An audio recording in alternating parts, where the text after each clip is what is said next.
Assalamualaikum warahmatullahi wabarakatuh.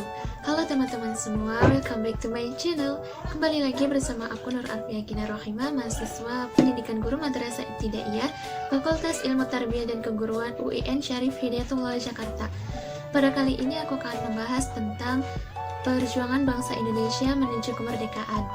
Seperti yang kita ketahui bahwa Indonesia memperoleh kemerdekaan dalam waktu yang cukup lama. Banyak para pahlawan yang gugur ketika mempertahankan Indonesia. Banyak bangsa lain yang menjajah Indonesia. Mereka merampas, menindas, dan memeras hak-hak rakyat Indonesia, sehingga muncullah perlawanan dari berbagai daerah yang menyebabkan pahlawan-pahlawan tersebut gugur ketika mempertahankan Indonesia. Dari perlawanan tersebut muncullah banyak tokoh dalam melakukan perlawanan terhadap penjajahan di Indonesia. Oke, langsung aja. Yang pertama kita bahas mengenai penjajahan di Indonesia dan akibatnya. Penjajahan di Indonesia ini diakibatkan oleh dua faktor yang terdiri dari faktor internal dan faktor eksternal. Yang pertama yaitu faktor internal. Faktor internal ini yang pertama, terjadinya kontak hubungan perdagangan antara penduduk pribumi dan penduduk asing yang berperan sebagai kaum pendatang, pencari rempah-rempah yang bertindak sebagai pembeli. Tetapi lama-kelamaan orang-orang asing ini meminta hak istimewa untuk memonopoli perdagangan di wilayah Nusantara. Yang kedua, penduduk Nusantara termasuk Indonesia adalah penghasil rempah-rempah yang sangat diperlukan oleh orang-orang Barat, yang berakibat munculnya persaingan di antara para pedagang untuk menguasai pusat perdagangan yang akhirnya berdampak pada penguasaan wilayah Nusantara. Yang ketiga, kondisi penduduk Nusantara masih merupakan kerajaan-kerajaan kecil pada saat itu yang sangat rentan dengan persaingan, dan di antara mereka terjadi ambisi untuk saling menaklukkan sehingga mudah diadu domba oleh kaum pendatang dari luar. Kemudian yang kedua yaitu faktor eksternal.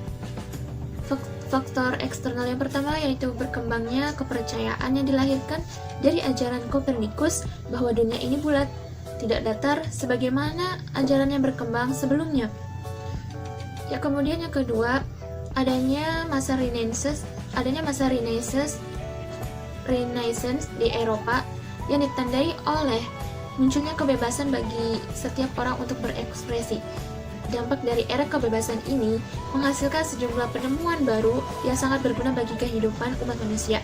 Contohnya seperti ditemukannya peta bumi, kompas, kapal-kapal, serta penggunaan mesin yang telah mengantarkan mereka untuk mengadakan penjelajahan keluar dari benua Eropa. Yang ketiga, munculnya Islam sebagai kekuatan baru di wilayah Timur Tengah dan Afrika Utara yang berhasil menguasai jalur perdagangan atau pintu yang menghubungkan antara dunia Timur dan Barat. Kemudian jatuhnya kota Konstantinopel tahun 1453 ke tangan kekuasaan kerajaan klaim yang sebelumnya berada di bawah kekuasaan kerajaan Roma, dan merupakan peristiwa besar sehingga orang-orang Eropa memutar haluan untuk mengadakan perjalanan ke wilayah timur. Yang keempat, perjalanan mereka ke timur dilandasi oleh semangat reconquista, yakni perang salib untuk tujuan menaklukkan orang-orang yang pernah mengalahkan mereka, yaitu orang-orang Islam. Singkatnya, semangat orang-orang Eropa ini diawali oleh orang-orang Portugis yang mengadakan penjelajahan membawa 3 misi terkenal, yaitu mencari kegayaan atau gold, mencari kejayaan atau kekuasaan atau yang sering disebut dengan glory, dan menyebarkan agama Nasrani atau gospel. Dan yang terakhir atau yang kelima yaitu adanya perjanjian Tordesillas yang ditandatangani pada tanggal 7 Juni 1494. Perjanjian ini lahir di latar belakangi oleh keputusan Paus Alexander VI di Roma yang memberikan kesempatan kepada Spanyol dan Portugis untuk memperluas kekuasaan melalui keputusan. Dan isi pokok perjanjian ini yaitu Paus memberikan dunia kepada Spanyol dan Portugis dengan batas garis hayal dari utara ke selatan Samudra Atlantik. Sebelah barat garis meridian diberikan kepada Spanyol, sedangkan sebelah timur diberikan oleh Portugis. Sedangkan sebelah timur diberikan kepada Portugis. Oke, yang kedua membahas tentang perjuangan bangsa Indonesia dan semangat kebangsaan menuju kemerdekaan. Nah, sebelum abad ke-20 sudah ada perjuangan dari bangsa Indonesia untuk melepaskan diri dari kekuasaan penjajahan. Perjuangan untuk melepaskan diri ini sebelumnya belum bersifat nasional atau kebangsaan untuk membentuk suatu negara bangsa. Perjuangan dilakukan oleh sejumlah kerajaan untuk mengusir penjajah dari daerah atau kerajaan tertentu secara lokal sehingga sering disebut sebagai perjuangan kedaerahan atau lokal. Kemudian semangat kebangsaan menuju kemerdekaan Indonesia. Hampir semua orang yang ada di wilayah Indonesia ini pernah merasakan bagaimana sakit dan penderitaan selama dijajah oleh bangsa lain. Contohnya, penderitaan selama diterapkannya peraturan tanah paksa atau Kulturstelsel yang diterapkan oleh Van den Bosch pada tahun 1828. Van den Bosch ini merupakan seorang gubernur jenderal kepercayaan Ratu Wilhelm I dalam pemerintahan Hindia Belanda. Sistem tanam paksa ini mewajibkan rakyat menanami sebagian dari sawah atau ladangnya dengan tanaman yang ditentukan oleh pemerintah dan hasilnya diserahkan kepada pemerintah Hindia Belanda. Pada saat sistem tanam paksa ini diberlakukan, rakyat banyak diperas bukan hanya tenaga, melainkan juga kekayaannya, sehingga mengakibatkan banyak sekali rakyat yang jatuh miskin. Apalagi ketika diberlakukan sistem premi, banyak pelaksana tanam paksa yang berlomba-lomba untuk keuntungan pribadinya. Di pihak lain, pemerintah Belanda mendapatkan kekayaan yang berlimpah untuk membangun negara yang mengantarkannya menjadi negara industri Eropa. Nah, di balik diberlakukannya sistem tanam paksa ini, muncullah orang-orang yang menaruh simpati atas penderitaan rakyat di Nusantara itu.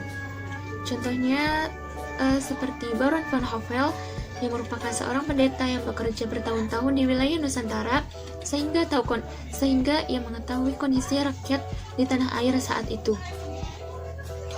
Kemudian ia kembali ke negeri Belanda dan menjadi anggota parlemen serta membeberkan tentang kesengsaraan rakyat di Indonesia.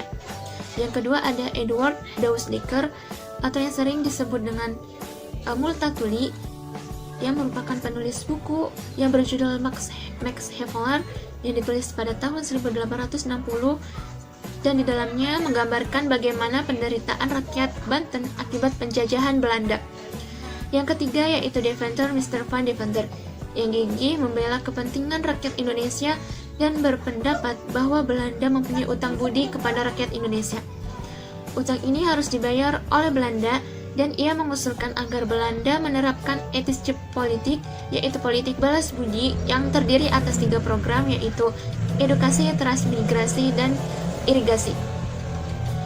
Semua program ini hendaknya dilaksanakan semata-mata hanya untuk membantu rakyat Indonesia, tetapi kenyataannya jauh dari harapan rakyat Nusantara.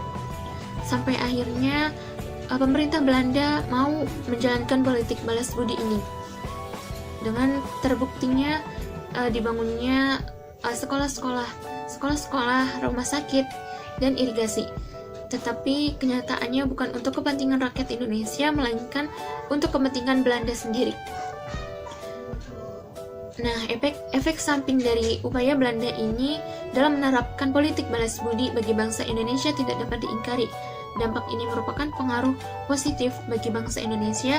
Setelah adanya politik balas budi, rakyat Indonesia mulai sadar atas nasibnya di mana kepincangan sosial, kebodohan, dan kemiskinan yang merajalela. Mereka yang mengenyam dan sadar akan nasib bangsanya inilah yang selanjutnya menjadi tokoh-tokoh pergerakan kebangkitan nasional. Semenjak itulah muncul kesadaran berbangsa dan bernegara bagi rakyat di Nusantara yang sama-sama ada dalam penjajahan dan Aka Pringgodikdo pada tahun 1991 membagi masa perjuangan kebangsaan di Indonesia atas 5 dimensi, yaitu yang pertama pergerakan politik, yang kedua pergerakan Serikat Sekerja, yang ketiga pergerakan keagamaan, yang keempat pergerakan wanita, dan yang kelima pergerakan pemuda. Yang pertama dari pergerakan politik yang terjadi pada masa 1908 sampai 1920. Ada 3 jenis pergerakan politik pada masa itu, yaitu yang pertama organisasi-organisasi Indonesia yang terdiri atas Budi Utomo, Sarekat Islam, dan perkumpulan-perkumpulan berdasarkan kedaerahan. Yang kedua yaitu perkumpulan campuran, yakni bangsa Indonesia dan bukan bangsa Indonesia seperti Insulin, National Industry Party, The Industry Party, Duitsleker, Industrie Sozialdemokratisch Vereniging Sineveld, dan Indische Sosial Demokratische Partij. Dan yang ketiga, perkumpulan campuran yang bertujuan Indonesia tetap dalam ikatan dengan negeri Belanda. Nah, pergerakan politik pada masa 1920 sampai 1932 untuk organisasi Indonesia meliputi Partai Komunis Indonesia, Sarekat Islam, Budi Utomo, Perhimpunan Indonesia, Partai Nasional Indonesia, perkumpulan yang berdasarkan kedaerahan, dan golongan berdasarkan keagamaan. Sedangkan pergerakan politik pada masa 1930 sampai 1942 meliputi Pendidikan Nasional Indonesia, Partai Indonesia, Gerindo, Partai Persatuan Indonesia, Budi Utomo, Partai Rakyat Indonesia, Persatuan Bangsa Indonesia, Partai Indonesia Raya, PSH, Paril, Penyedar, PIL, perkumpulan berdasarkan kedaerahan, dan masih banyak lainnya. Nah, pembahasan yang ketiga ini mengenai tantangan bangsa Indonesia di era reformasi dan pasca reformasi. Era reformasi telah menimbulkan krisis yang bersifat multidimensi. Krisis ini berawal dari krisis kepercayaan terhadap pemerintah yang dalam pelaksanaan pembangunan oleh Orba yang berkuasa selama 32 tahun telah mengakibatkan terpuruknya kondisi ekonomi nasional hingga kini belum pulih. Buruknya kondisi tersebut ditambah pula dengan perjalanannya era industrialisasi yang merambah kota maupun desa serta efek globalisasi yang kesemuanya telah menimbulkan kompetisi dalam berbagai aspek kehidupan. Secara khusus telah memberikan dampak pada kehidupan perempuan Indonesia yang dapat dinilai sebagai suatu hambatan maupun sebagai suatu peluang adanya penurunan kesejahteraan secara nasional. Telah mendorong wanita untuk berperan serta dalam membantu kesejahteraan keluarga perlu mendapat perhatian dan dukungan yang positif. Peran kaum perempuan yang memiliki dorongan untuk bekerja di Indonesia sebagai negara yang mayoritas beragama Islam di saat ini janganlah dinilai semata-mata sebagai sebuah alasan untuk mencari kebebasan, tapi nilailah sebagai suatu usaha mulia seorang hamba Allah yang dapat mengangkat harkat dirinya dan keluarganya, atau dengan kata lain sebagai suatu usaha untuk merevitalisasi seluruh aspek kehidupan. Pembahasan yang terakhir atau yang keempat yaitu tentang pandangan Islam tentang penjajahan dan pentingnya membela dan mempertahankan bangsa dan negara. Menjaga persatuan dan kesatuan bangsa merupakan salah satu bentuk jihad dalam mempertahankan negara dalam konteks keindonesiaan yang masyarakatnya bersifat majemuk, baik dari segi agama, suku, bahasa, dan bangsa. Maka menjaga persatuan dan kesatuan menjadi sebuah keniscayaan. Apalagi wilayah Indonesia terdiri dari berbagai kepulauan yang dipisahkan sekaligus dihubungkan oleh lautan. Kekuatan ini tidak mungkin diraih tanpa persatuan, dan persatuan tidak dapat dicapai tanpa persaudaraan dan kebersamaan serta kemauan untuk saling menghormati satu sama lain. Dalam Al-Quran, perintah untuk menjaga persatuan dan kesatuan sudah sangat jelas, sebagaimana disebutkan dalam Quran Surat Al-Anbiya, surat ke-21 ayat 92 yang artinya, sesungguhnya umatmu ini adalah umat yang satu, dan seterusnya. Kemudian, menanamkan nilai nasionalisme religius. Nasionalisme religius yang dimaksud di sini adalah paham kebangsaan yang dilandasi oleh nilai dan semangat keagamaan. Artinya, agama menjadi suatu spirit dan nilai untuk menegakkan suatu negara yang adil dan makmur. Dengan kata lain, hubungan agama dan negara bisa bersifat simbiosis mutualisme yang saling menguntungkan.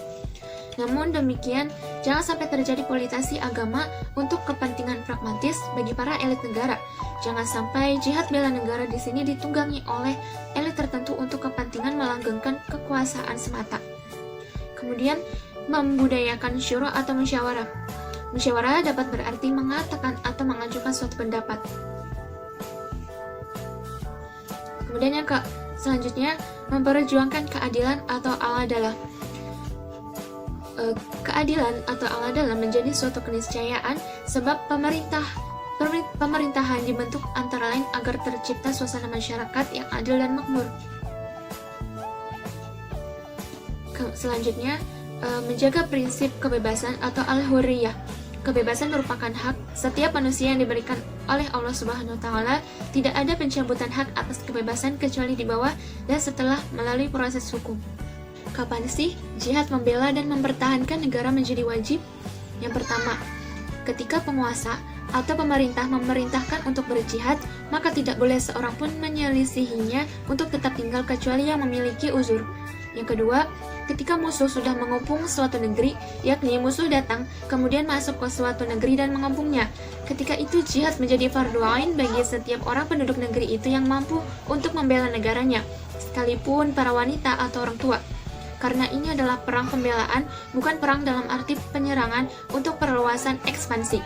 Yang ketiga, apabila telah memasuki barisan perang dan kedua pasukan telah bertempur, maka jihad ketika itu menjadi fardu ain, tidak boleh bagi seorang pun untuk berpaling. Yang keempat, ketika manusia membutuhkan kepada orang yang mampu menggunakan senjata, dalam posisi tak ada seorang pun yang mengetahui cara penggunaan senjata baru tersebut kecuali seorang saja, maka menjadi fardu ain bagi dia untuk berjihad meskipun tidak diperintahkan oleh pemimpin negara ketika ia dibutuhkan. Perjuangan merupakan suatu usaha untuk meraih sesuatu yang diharapkan demi kemuliaan dan kebaikan. Berbicara mengenai perjuangan, pasti dalam setiap perjuangan ada yang namanya pertempuran. Ada seorang jenderal yang banyak berjasa bagi bangsa dan negaranya. Pada saat dia wafat, maka dia akan selalu dikenang oleh bangsa dan negara tersebut sebagai seorang pahlawan. Dari perjuangan yang dilakukan oleh para pahlawan dalam membebaskan Indonesia dari cengkraman penjajah, bisa dilihat arti dari kata kesatuan dan persatuan yang menjadi salah satu kunci kemenangan Indonesia melawan kolonialisme. Seiring dengan kemajuan zaman, rasa nasionalisme serta sikap patriotisme juga makna dari kesatuan dan persatuan semakin memudar, terutama di kalangan penerus bangsa. Hal ini terlihat dari sikap generasi penerus yang acuh tak acuh akan nasib bangsa, tidak mengenal sejarah bangsanya sendiri, mulai melupakan Pancasila dan makna dari Bhinneka Tunggal Ika. Maka dari itu, sangat diperlukan bimbingan dan edukasi terhadap generasi bangsa mengenai bagaimana memaknai rasa nasionalisme dan patriotisme serta menerapkannya pada kehidupan sehari-hari. Itulah yang dapat saya sampaikan mengenai perjuangan bangsa Indonesia menuju kemerdekaan. Selebihnya mohon maaf jika ada salah kata. Sekian, terima kasih. Wassalamualaikum warahmatullahi wabarakatuh. Sampai jumpa.